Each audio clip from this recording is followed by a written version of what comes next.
कैसे हो आप सब? बढ़िया। मैं निखिल पांडे स्टार्ट करने जा रहा हूँ आज ब्लड का पार्ट सेकंड। मैंने पिछली वीडियो में चर्चा किया था कि ब्लड क्या होता है, ब्लड हमारे शरीर में कितना पाया जाता है, आखिर मृत व्यक्ति का शरीर फूल क्यों जाता है और ब्लड कितने प्रकार के होते हैं, इन सब के बारे में बहुत ही अच्छे तरीके से देखा था। अगर आपने उसे नहीं देखा है तो आप जाकर हमारे पिछले वीडियो पर देख लीजिए, पार्ट 1। मैंने इसका लिंक डिस्क्रिप्शन में दे दिया है। चलिए आज स्टार्ट करते हैं ब्लड का पार्ट नंबर 2। मैंने पिछले वीडियो में क्या देखा था, आपको एक बार रिवीजन करा देते हैं कि मैंने देखा था कि जो रुधिर कणिकाएँ होती हैं, जो ब्लड होता है आपका, एक मिनट, जो आपका ब्लड होता है, ये मैंने आपको पिछले वीडियो में बताया था कि जो ब्लड होता है आपका, एक होता है प्लाज्मा और एक होता है रुधिर कणिकाएँ। तो आज हम पढ़ेंगे प्लाज्मा के बारे में, प्लाज्मा क्या होता है, और इन सब के बाद पढ़ेंगे कार्बनिक और अकार्बनिक पदार्थ क्या होते हैं, और फिर इसी में चर्चा कर लेंगे आज रुधिर कणिका की भी, यानी कि ब्लड कार्पल्स क्या होते हैं, आरबीसी, डब्ल्यूबीसी, प्लेटलेट्स का क्या काम होता है। ठीक है बच्चों, चलिए स्टार्ट करते हैं ब्लड के प्रकार के बारे में। मैंने पिछले वीडियो में देखा था कि ब्लड जो होता है दो प्रकार का होता है, एक होता है प्लाज्मा और दूसरा होता है रुधिर कणिकाएँ। रुधिर कणिकाएँ, रुधिर कणिकाओं को इंग्लिश में बोलते हैं ब्लड कार्पल्स, बोलते हैं ब्लड कार्पल्स, कार्पल्स। तो सबसे पहले देखते हैं ये प्लाज्मा क्या होता है। प्लाज्मा जो होता है एक प्रकार का तरल पदार्थ होता है। प्लाज्मा क्या होता है? एक प्रकार का तरल पदार्थ होता है। ये हल्के पीले रंग का एक तरल आप लिख देते हैं, हल्के पीले रंग का, ये पीले रंग का पाया जाता है, हल्के पीले रंग का एक तरल तत्व या पदार्थ होता है, तत्व होता है ये प्लाज्मा। अगर प्लाज्मा की पहचान की बात करें तो ये पीले रंग का होता है। ये जो होता है ब्लड का, यानी कि जो रक्त होता है, रक्त का, ब्लड का, रक्त का 55 से 60% भाग 55 से 60% भाग बनाता है। रक्त जो होता है 55 से 60% भाग बनाता है, कौन? प्लाज्मा। ठीक है, यानी कि 55 से 60% भाग ये हमारे बॉडी में उपस्थित होता है। और इसमें रक्त में, इसी प्लाज्मा में 8 से 10% कार्बनिक और अकार्बनिक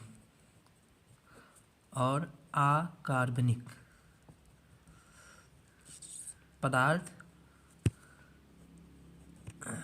होती हैं इसी प्लाज्मा में। ठीक है, इसी प्लाज्मा में जो होते हैं, ये हल्के पीले रंग का एक तरल तत्व है।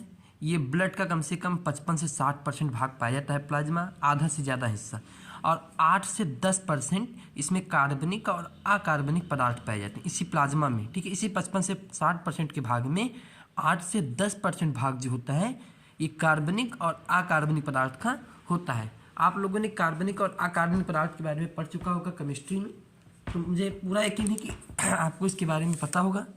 चलिए स्टार्ट करते हैं। सबसे पहले ये देखते हैं कि कार्बनिक पदार्थ किसे कहते हैं। कार्बनिक पदार्थ क्या होता है?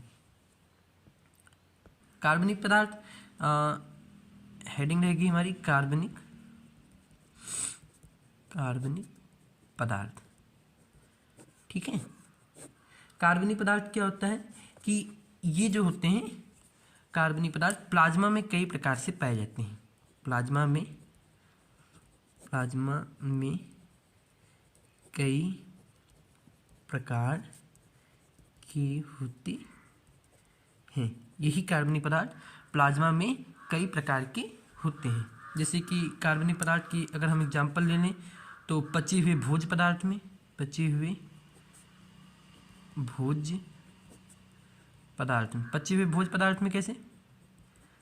पचे हुए मतलब जो हमारे भोजन को पचाने में सहायता करते हैं, ऐसे कार्बनिक पदार्थ जो हमारे भोजन को पचाने में मदद करते हैं। आप लोग को उसका नाम पता होगा, मुझे पूरा विश्वास है कि आपको उसका नाम पता है, लेकिन आप ये नहीं जानते हैं कि वो कार्बनिक है कि अकार्बनिक। तो जैसे कि एग्जांपल लेते हैं अमीनो अम्ल, अमीनो एसिड, अमीनो अम्ल, और ग्लूकोज,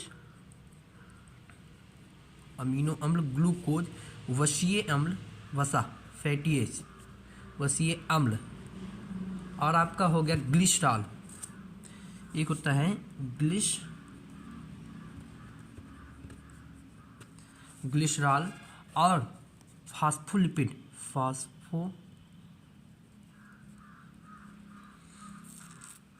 फास्फोलिपिड, और कोलेस्ट्रॉल, ये सब जो है आपके कार्बनिक पदार्थ होते हैं। ठीक है, ये सभी चीज़ें अमीनो अम्ल, ग्लूकोज, वसीय अम्ल और ग्लिसरॉल, फास्फोलिपिड, कोलेस्ट्रॉल, ये जो होते हैं ये हमारे प्लाज्मा में मौजूद होते हैं। ये सभी तत्व जो होते हैं हमारे प्लाज्मा में क्या होते हैं, मौजूद होते हैं।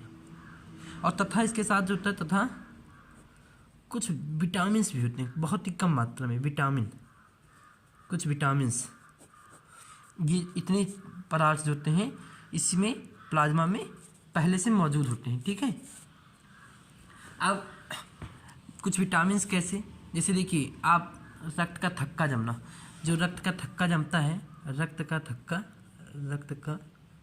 थक्का जो जमता है, ये जो रक्त का थक्का होता है क्यों जमता है, क्योंकि यहाँ पे विटामिन के मौजूद होता है।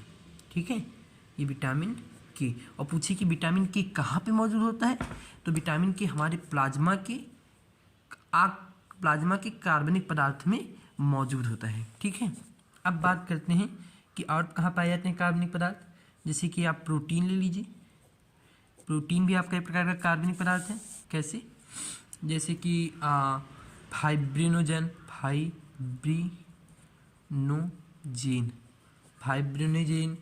ग्लोब्यूमिन, फाइब्रिनोजन हो गया आपका, ग्लोब्यूमिन हो गया, प्रोथ्रोम्बिन,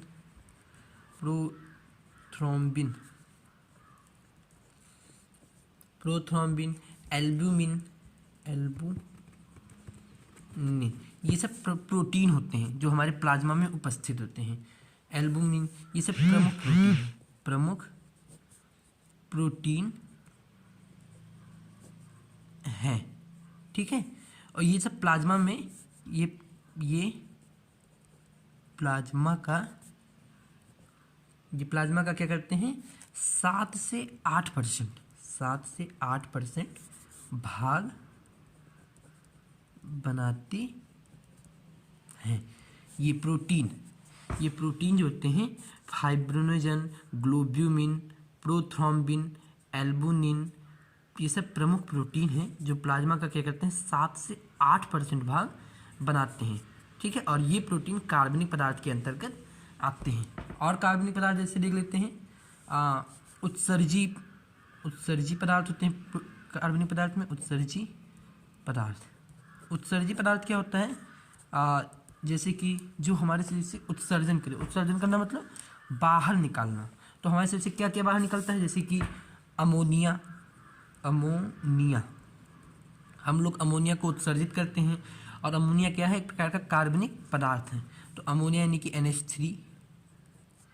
ठीक, और आपको हो गया यूरिया, जिसे हम किडनी के द्वारा बाहर निकालते हैं, ये भी निकालता है। तथा यूरिक एसिड होता है, यूरिया अलग होता है और यूरिक एसिड अलग चीज़ होती है, यूरिक एसिड। ठीक है, ये सब क्या है, कार्बनिक पदार्थ हैं। पचे हुए भोज्य पदार्थ, प्रोटीन और उत्सर्जी पदार्थ, ये सब क्या है, कार्बनिक पदार्थ होते हैं। और ये सब कहाँ पाए जाते हैं, हमारे ब्लड में पाए जाते हैं। अगर मान लीजिए इनमें से आपको किसी भी चीज़ की कमी होती है, जैसे मान लीजिए पचे हुए भोज्य पदार्थ की कमी हो गई या फिर प्रोटीन की कमी हो गई, तो आप में बीमारी पैदा हो जाती है। प्रोटीन, मान लीजिए हमारे शरीर में, हमारे ब्लड में प्रोटीन की कमी हो जाए, इनमें से किसी चीज़ की कमी हो जाए तो बीमारी हो जाती है। मान लीजिए हमारे शरीर में, मैंने क्या बोला कि आप में कुछ विटामिन पाए जाते हैं, ये मान लीजिए इस विटामिन की कमी हो जाए तो क्या होगा, आप में बीमारी हो जाएगी। जैसे आपको हमने क्या कहा था, मैंने पिछले वीडियो में आपको बताया था कि परिसंचारी ऊतक क्या होता है। परिसंचारी ऊतक जो आवश्यकता अनुसार पदार्थों का क्या करे, परिवहन करता है, मतलब आवश्यकता अनुसार पदार्थ को एक स्थान से दूसरे स्थान तक लेकर जाता है। लेकिन मान लीजिए बाई चांस वही ब्लड पदार्थ को ना ले जा पाए, ये विटामिन को ना ले जा पाए, तो क्या होगा, तो जो शरीर की अन्य कोशिकाओं को जो ज़रूरत है उसे भोजन नहीं मिल पाएगा विटामिन। तो क्या होगा कि उसमें बीमारी उत्पन्न हो जाएगी। ठीक है, तो ये एक बहुत ही महत्वपूर्ण भूमिका निभाता है। तो ये इतनी चीज़ हमने बात की, और कुछ जैसे बात कर लेते हैं, आपको बताते हैं। कार्बनिक पदार्थ में हार्मोन भी पाए जाते हैं। हार्मोन तथा एंटीबॉडीज। मान लीजिए आपका आ गया हार्मोन तथा एंटीबॉडीज। हार्मोन और एंटीबॉडीज कैसे कि होते हैं, ये भी रुधिर में घुले होते हैं, ये भी हमारे ब्लड में पाए जाते हैं, ब्लड में घुले होते हैं। ठीक है, हार्मोन तथा एंटीबॉडीज। और कुछ घुलित गैसें होती हैं, कुछ घुलित गैसें पाई जाती हैं, जैसे कि आप मान लीजिए ऑक्सीजन O2 मैंने आपको बताया ही है, एवं CO2 कार्बन डाइऑक्साइड, और इसमें पाया जाता है N2 नाइट्रोजन पाया जाता है। ठीक है, ये कुछ घुलित गैसें होती हैं, ऑक्सीजन, कार्बन डाइऑक्साइड और Na2 इसमें पाया जाता है। तो ये सब किसके अंतर्गत मैंने बात किया, ये सब बात किया कार्बनिक पदार्थ के बारे में। मैंने अभी देखा है, यहाँ पे आपको बताता हूँ।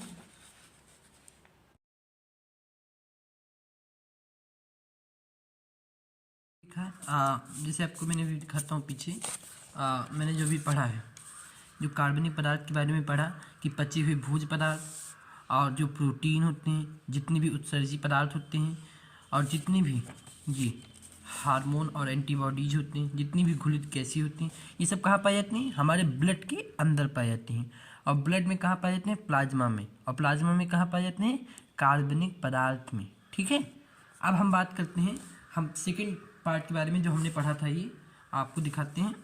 हमने सेकेंड पार्ट जो पढ़ा था इसके बारे में, ये हमने कार्बनिक पदार्थ के बारे में पढ़ लिया। अब पढ़ते हैं अकार्बनिक पदार्थ के बारे में। क्या होता है अकार्बनिक पदार्थ, तो देखते हैं, चलिए हेडिंग लगाते हैं, अकार्बनिक पदार्थ। अकार्बनिक पदार्थ, देखिए अकार्बनिक पदार्थ क्या होते हैं। इसमें जो होता है, इसमें सोडियम क्लोराइड NaCl, आपका सोडियम क्लोराइड और potassium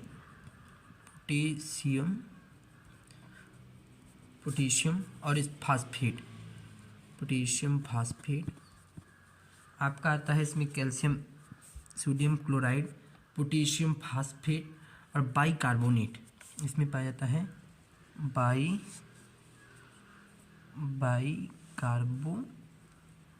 bicarbonate, calcium phosphate, sodium chloride, potassium phosphate, bicarbonate इसमें मुख्य रूप से होते हैं, मुख्य रूप से पाए जाते हैं।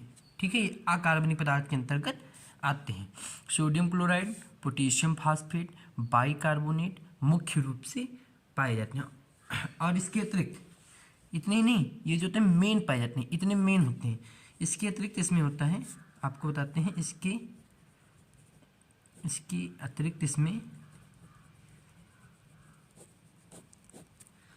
अतिरिक्त जो होता है, ये आपको बताता हूँ, कैल्शियम,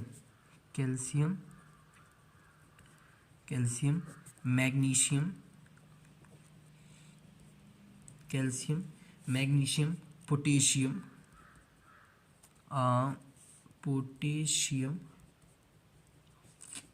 कैल्शियम, मैग्नीशियम, पोटेशियम, और अभी आपको बताया है बाइकार्बोनेट। ठीक है, और इसमें पाया जाता है क्लोराइड, ये सब जो हैं पाए जाते हैं किसमें, अकार्बनिक पदार्थ में। कैल्शियम, मैग्नीशियम, पोटेशियम और क्या होता है, क्लोराइड। और ये सारी चीज़ें मिलकर, ये सब मिलकर जो होते हैं लवण का 0.9% भाग, कितना भाग, 0.9% भाग बनाते हैं। ये सभी चीज़ें मिलके, जितने भी हमने बताया, sodium chloride, potassium phosphate, bicarbonate, calcium, magnesium, potassium chloride, ये सभी सब मिलके ब्लड का कम से कम 0.9% भाग बनाते हैं। और इसी परसेंट इन्हीं सब चीज़ों के कारण जितने भी अकार्बनिक पदार्थ पाए जाते हैं, इन्हीं सब चीज़ों के कारण जो ब्लड होता है क्षारीय होता है। क्षारीय इन्हीं के कारण, इन्हीं के कारण जो होता है हमारा ब्लड क्या होता है क्षारीय, जिसकी वजह से इसका पीएच मान जो चला जाता है, पीएच मान 7.35 से लेके 7.45 हो जाता है। मैंने पिछले वीडियो में आपको बताया था इसके पीएच मान के बारे में, ठीक है। इसका जो पीएच मान हो जाता है 7.35 से लेके 7.45 तक का हो जाता है। तो आपको समझ में आया इतना कि कार्बनिक पदार्थ क्या होता है और अकार्बनिक पदार्थ क्या होता है। अकार्बनिक पदार्थ जो होता है 0.9% भाग बनाता है, और कार्बनिक पदार्थ जो होता है ये ब्लड का 7 से 8% भाग बनाता है। मैंने बताया था ना कि कार्बनिक पदार्थ जो होता है 7 से 8% भाग बनाता है। ये देखिए मैंने अभी आपको यहाँ पे बताया था, ये प्रोटीन जो होता है 7 कार्बनिक पदार्थ में ये 7 से 8% भाग बनाता है। आपको समझ में आया कि प्लाज्मा के 2 पार्ट होते हैं, कार्बनिक पदार्थ और अकार्बनिक पदार्थ। अब हम आगे पढ़ते हैं, आपको बताते हैं कि आप रुधिर कणिकाओं के बारे में बात करते हैं। मैंने देखा भी ये मैंने देखा प्लाज्मा के 2 पार्ट, कार्बनिक पदार्थ और अकार्बनिक पदार्थ। अब हम बात करते हैं ब्लड कार्पल्स के बारे में, जिसे आप लोग आमतौर पर सुनते हैं, जानते भी हैं। तो ब्लड कार्पल होता है आरबीसी, डब्ल्यूबीसी और प्लेटलेट्स, इनके 3 प्रकार हैं। तो तीनों की चर्चा हम एक तरफ से करेंगे। आरबीसी क्या होता है, चलिए स्टार्ट करते हैं आरबीसी के बारे में। आरबीसी देखिए, हमने देखा कि जो ब्लड कार्पल्स होता है, ब्लड कार्पल्स, आप इंग्लिश भी सीखते चलिए तो बहुत अच्छा रहेगा आपके लिए। आरबीसी, इन्हें हिंदी में बोलते हैं रुधिर कणिकाएं, रुधिर कणिकाएं। आरबीसी, डब्ल्यूबीसी और क्या होता है प्लेटलेट्स, ठीक है। RBC, WBC, platelets. अब आरबीसी क्या होता है इसके बारे में पढ़ते हैं। आरबीसी इसे हम बोलते हैं, इसका फुल फॉर्म होता है रेड ब्लड कार्पल्स। कार्पल्स मतलब होता है छोटे छोटे कण। आरबीसी जो होते हैं छोटे छोटे कण के रूप में पाए जाते हैं। इसका एक नाम और होता है, देखिए आरबीसी, इन्हें हम बोलते हैं एरिथ्रोसाइट। क्या बोलते हैं, एरिथ्रोसाइट। इसका एक नाम होता है एरिथ्रोसाइट, ठीक है। आरबीसी का, आरबीसी जो होता है रेड ब्लड कार्पल्स होता है, इसका एक नाम होता है एरिथ्रोसाइट। अब आरबीसी की पहचान कैसे करेंगे आप, तो आरबीसी जो होता है मनुष्य में पाया जाता है, मनुष्य में नहीं मतलब सभी में पाया जाता है लगभग। ये छोटे रंग का होता है, छोटा और ये चपटा और गोल, गोल तथा उभयावतल। उभयावतल मतलब क्या होता है आप जानते हैं, उभयातल। देखो छोटा होगा, ये चपटा होगा मतलब बीच में कुछ दबा हुआ होगा, ठीक है। और उभयावतल का मतलब होता है बीच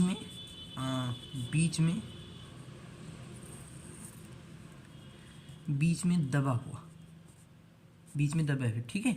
दोनों ओर से क्या होगा, कुछ मोटा होगा, दोनों किनारे पे कुछ मोटा होगा और बीच में क्या होगा कि दबा हुआ होगा। जैसे आप चश्मा ले लीजिए, चश्मा क्या होता है बीच में कुछ दबा हुआ होता है और दोनों तरफ से हल्का सा मोटा होता है, तो ये उभयावतल आकार का होता है, ठीक है। मैं आपको भी स्क्रीन पे आप देख रहे होंगे जो फोटो, ये आरबीसी की फ़ोटो है। अब हम ये इसकी पहचान है मनुष्य में। अब आरबीसी का काम क्या होता है इसके बारे में हम चर्चा कर लेते हैं। तो आरबीसी जो होता है ना, आरबीसी अगर हम इसमें बात करें तो आरबीसी में केंद्रक नहीं पाया जाता। आरबीसी में केंद्रक नहीं पाया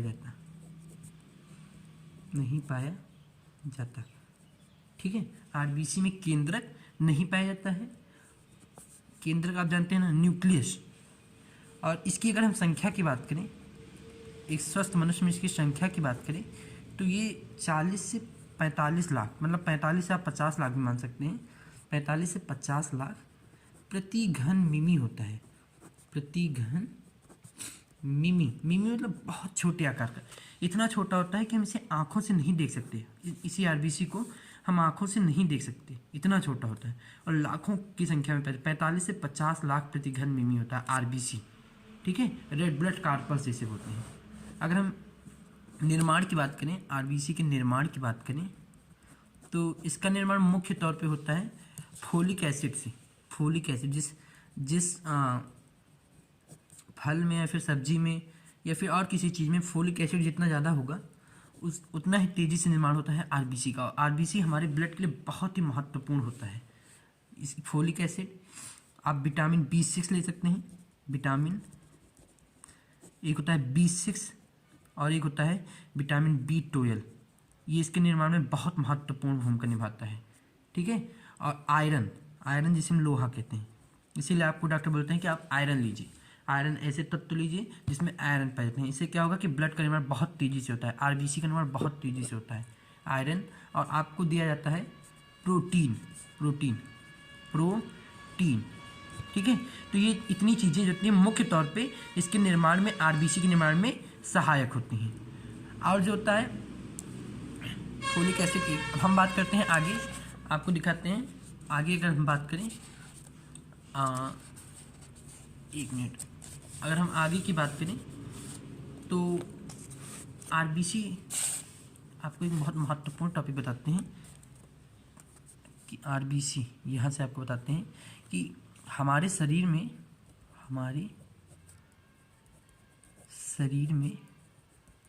कभी भी, अभी आप जो लिखेंगे आप इनको सुनकर चौंक जाएंगे, देखकर चौंक जाएंगे। देखिए, हमारे शरीर में कभी भी खून की कमी नहीं होती, खून की कमी नहीं होती। जी हाँ, हमारे शरीर में कभी भी खून की कमी नहीं होता। हमारे शरीर के अंदर जो खून पाए जाते हैं और उस खून के अंदर जितने भी तत्व होते हैं, ठीक है, उसकी कमी हो जाने से खून हमारे शरीर में क्या होता है, जो पोषक तत्व होते हैं जब उसकी कमी हो जाती है तभी खून की कमी होती है। और हमारे शरीर में कभी भी खून की कमी नहीं होती। जो हमने अभी पढ़ा है आरबीसी की कमी की वजह से आरबीसी की कमी होती है। मतलब हम, अगर डॉक्टर बोलता है कि अगर आपके शरीर में खून की कमी है, तो खून की कमी नहीं है, आपके अंदर जो आरबीसी पाया जाता है, रेड ब्लड कार्पल्स जो होता है, इसकी जब कमी हो जाती है तो कहते हैं कि डॉक्टर आपको खून की कमी हो गई। और जब इसी की कमी हो जाती है, इसकी जब आपको कमी हो जाती है तो एक रोग हो जाता है एनीमिया। इससे शरीर पीला हो जाता है, आप देखे होंगे, खून की कमी है। लेकिन खून की कमी नहीं होती, हमारे शरीर में आरबीसी की कमी होती है। और अगर आरबीसी की कमी हो जाए तो आपको इसके लिए फोलिक एसिड, प्रोटीन और हरी पत्तेदार सब्जी, vitamin B6, vitamin B12, iron, इन सबको लेना चाहिए, ठीक है। तो आरबीसी के अगर हम जीवन काल की बात करें कि इसका जीवन काल कितना होता है, आरबीसी के अगर हम जीवन काल की बात करें, जीवन का लाइफ प्रोसेस की बात करें, तो ये मात्र 120 दिन रहता है, 120 दिन, ठीक है। 120 दिन के बाद इसकी स्वतः मृत्यु हो जाती है, अपने आप इसकी मृत्यु हो जाती है आरबीसी की, ठीक है। जीवन काल इसका कितना होता है, 120 दिन। इतना आपको समझ में आया रेड ब्लड के बारे में। अब इसका मेन वर्क क्या होता है, अगर हम आरबीसी के मुख्य कार्य की बात करें, आरबीसी का मुख्य कार्य क्या है, मेन वर्क, तो मैंने तो आपको पहले ही बता दिया था कि ब्लड के अंदर की ये ऑक्सीजन और कार्बन डाइऑक्साइड का परिवहन करता है, यानी कि O2 एवं CO2 का परिवहन। लेकिन अगर आपसे मान लीजिए कोई बहुत बृहद तरीके से पूछता है अंदर जाके कि ब्लड के अंदर कौन सा वो तत्व होता है, कौन से वो कणिका होती है जो ऑक्सीजन और कार्बन डाइऑक्साइड का परिवहन करते हैं, तो वो होते हैं आरबीसी, ठीक है। आरबीसी हमारे लिए बहुत महत्वपूर्ण होता है। आरबीसी में ऑक्सीजन, O2 और कार्बन डाइऑक्साइड का परिवहन कौन करता है, यही आरबीसी। ये जो ऑक्सीजन का परिवहन होता है, ऑक्सीजन का जो परिवहन करता है, लेके जाता है एक स्थान से दूसरे स्थान तक, इसे हम बोलते हैं ऑक्सी हीमोग्लोबिन, ऑक्सी, और इसे बोलते हैं अनऑक्सी, ठीक है। इन्हें ऑक्सी हीमोग्लोबिन या फिर अनऑक्सी बोल सकते हैं, या फिर कार्बोक्सी हीमोग्लोबिन, कार्बोक्सी यानी कि कार्बन है ना यहाँ, CO2 कार्बन डाइऑक्साइड, इसे हम बोलते हैं कार्बोक्सी हीमोग्लोबिन, कार्बोक्सी हीमोग्लोबिन, और ये होता है ऑक्सी हीमोग्लोबिन, ठीक है। हीमोग्लोबिन आपको पता है क्या होता है, हीमोग्लोबिन, इसी की वजह से खून हमारा लाल रंग का होता है, खून का लाल रंग, खून का जो लाल रंग होता है इसी हीमोग्लोबिन के कारण होता है। हीमो मतलब होता है, अगर हम हीमो की बात करें तो हीमो का मतलब होता है वर्णक। हीमो का मतलब क्या होता है, वर्णक, और वर्णक का मतलब होता है लाल, वर्णक का मतलब होता है लाल, ठीक है। इसी के कारण हीमो मतलब वर्णक, वर्णक मतलब लाल, तो जो खून लाल होता है इसी हीमोग्लोबिन के कारण होता है। और देखिए,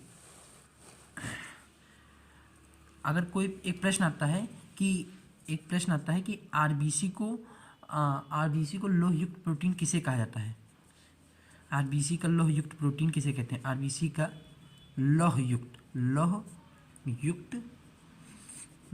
प्रोटीन किसे कहते हैं, क्या होता है, किसे कहते हैं, किसे कहते हैं लोहयुक्त प्रोटीन। लोह मतलब जिसमें लोहा होता है, और हीमोग्लोबिन ही ऐसा होता है जिसे हम लोहयुक्त प्रोटीन कहते हैं। किसे कहते हैं, हीमोग्लोबिन को। ये प्रश्न बहुत इंपॉर्टेंट है कि आरबीसी का लोहयुक्त प्रोटीन किसे कहते हैं, तो हीमोग्लोबिन, और हीमोग्लोबिन के कारण हमारा खून क्या होता है, लाल रंग का होता है। तो आपको आरबीसी के बारे में इतना समझ में आया कि हम अब बात करते हैं अगली टॉपिक डब्ल्यूबीसी के बारे में। क्या होता है डब्ल्यूबीसी, तो देखिए डब्ल्यूबीसी बहुत से लोग अंदाज़ा लगा चुके होंगे। डब्ल्यूबीसी का मतलब होता है वाइट ब्लड कार्पल्स।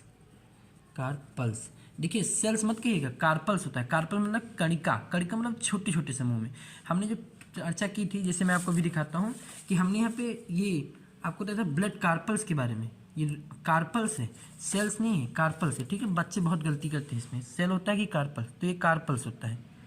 अब देखते हैं डब्ल्यूबीसी क्या होता है। डब्ल्यूबीसी को हम बोलते हैं व्हाइट ब्लड कार्पल्स। व्हाइट मतलब जो सफ़ेद रंग के हो, और सफ़ेद कब होंगी, जब इसमें हीमोग्लोबिन अनुपस्थित होगा, लोहयुक्त प्रोटीन जो होगा अनुपस्थित होगा। इन्हें हीमोग्लोबिन की अनुपस्थिति के कारण, हीमोग्लोबिन अनुपस्थिति हीमोग्लोबिन की अनुपस्थिति के कारण इसमें हीमोग्लोबिन नहीं पाया जाता है, इसी के कारण हम इनको क्या कहते हैं, डब्ल्यूबीसी, व्हाइट ब्लड कार्पल्स, ठीक है। और जैसे आपने वहाँ पे देखा था इसका नाम इरेथ्रोसाइट है, तो इसका नाम होता है ल्यूकोसाइट, इसका नाम होता है ल्यूकोसाइट, ये इसका नाम होता है डब्ल्यूबीसी का। और इसमें हीमोग्लोबिन अनुपस्थित होता है। आप डब्ल्यूबीसी की पहचान कैसे करेंगे कि ये डब्ल्यूबीसी है, तो ये जो होता है डब्ल्यूबीसी, इसमें ये श्वेत रंग का होता है, तो सभी जानते हैं श्वेत रंग मतलब सफ़ेद रंग, ठीक है। इसका कोई निश्चित आकार नहीं होता। अगर हम बात करें तो इसका कोई निश्चित आकार नहीं होता, इसका कोई निश्चित मतलब ये किसी भी आकार में हो जाता है, कभी गोल हो जाएगा तो कभी लंबा हो जाएगा, कभी घनाकार हो सकता है, किसी भी आकार में जा सकता है, ठीक है। और इसकी संख्या जो होती है आरबीसी में कम होती है, आरबीसी से कम इसकी संख्या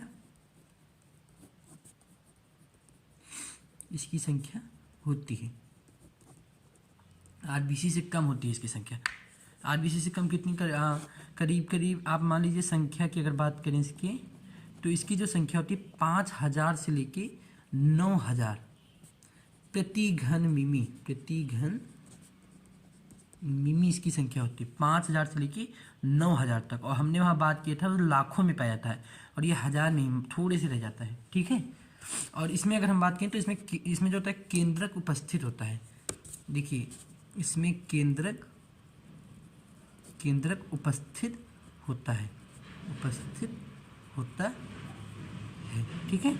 इसमें क्या होता है, केंद्रक उपस्थित होता है, प्रेजेंट होता है। और उस आरबीसी में क्या था कि केंद्रक नहीं पाया जाता था। और अगर हम इसके जीवन काल की बात करें, यहाँ पे आपको बता देता हूँ जीवन काल। इसका जो जीवन काल होता है ये भी आरबीसी से कम होता है।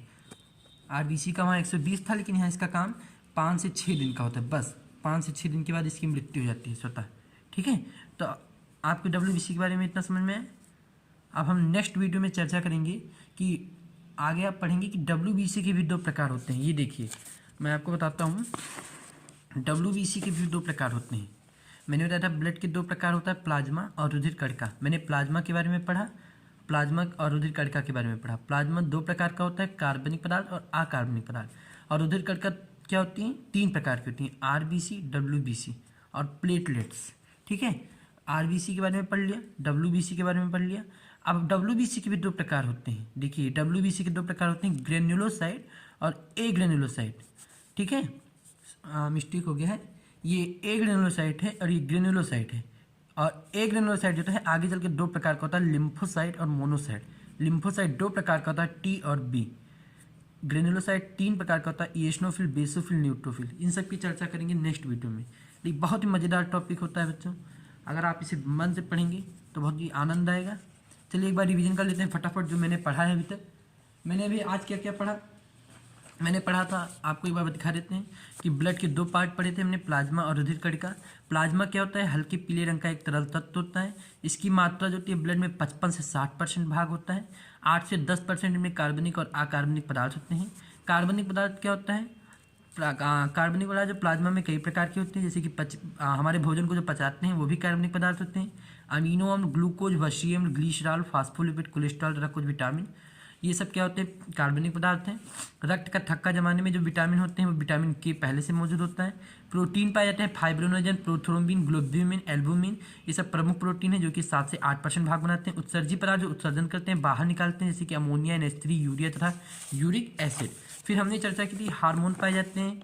हार्मोन क्या होते हैं? ब्लड में घुले होते हैं, घुलित गैसें होती हैं, कुछ ऑक्सीजन और कार्बन डाइऑक्साइड N2 पाया जाता है। ठीक है, ये सब कार्बनिक पदार्थ के अंतर्गत था। फिर मैंने चर्चा किया कि कार्बनिक पदार्थ क्या होता है, इसमें sodium chloride, potassium, phosphate, bicarbonate पाए जाते हैं।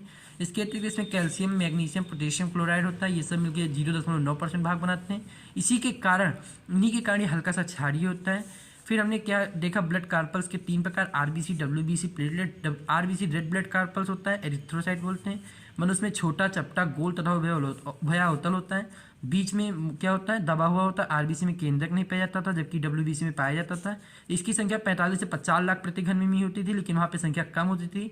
यहाँ निर्माण folic acid, vitamin, iron, protein, vitamin B6, vitamin B12 से होता था।